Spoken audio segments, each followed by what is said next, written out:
Hi நண்பர்களே, 158 வருட பழமை வாய்ந்த ஒரு மிகப்பெரிய வங்கி, 639 பில்லியன் டாலர் அசெட்கள். ஆனால் ஒரு நாளில் முழுவதும் மறைந்துவிட்டது. இந்த கொலாப்ஸ் தான் 2008 உலக நிதி நெருக்கடியை தூண்டியது. இது லீமன் பிரதர்ஸின் கதை. 1850இல் தொடங்கிய லீமன் பிரதர்ஸ், அமெரிக்காவின் 4வது பெரிய முதலீட்டு வங்கியாக வளர்ந்தது. 2000களில் ரிச்சர்ட் ஃபுல்ட் சிஇஓவாக இருந்தபோது, அவர்கள் சப்ரைம் மோர்கேஜஸ் என்ற ரிஸ்க் நிறைந்த வீட்டுக் கடன்களில் அதிகம் முதலீடு செய்தார்கள்.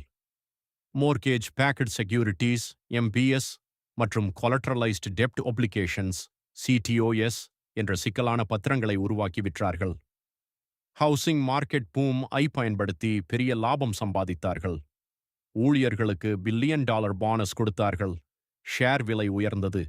எல்லோரும் பணக்காரர்களாக இருந்தார்கள். ஆனால் 2007இல் ஹவுசிங் பபுள் வெடித்தது. வீட்டு விலைகள் சரிந்தன. சப்ரைம் கடன் வாங்கியவர்கள் திருப்பி செலுத்த முடியவில்லை.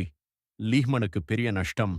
அவர்கள் ரெப்போ 105 என்ற அக்கவுண்டிங் ட்ரிக்கை பயன்படுத்தி 50 பில்லியன் டாலர் கடன்களை புத்தகங்களில் மறைத்தார்கள்.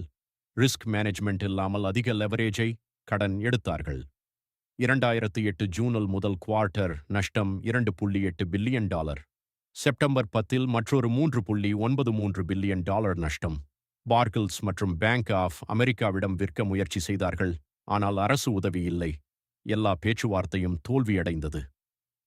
2008 செப்டம்பர் 15இல் லீமன் பிரதர்ஸ் அமெரிக்க வரலாற்றிலேயே மிகப்பெரிய பன்க்ரப்ட்ஸை அறிவித்தது. 613 பில்லியன் டாலர் கடன், 639 பில்லியன் டாலர் அசெட்கள். ஷேர் விலை 93% சரிந்தது.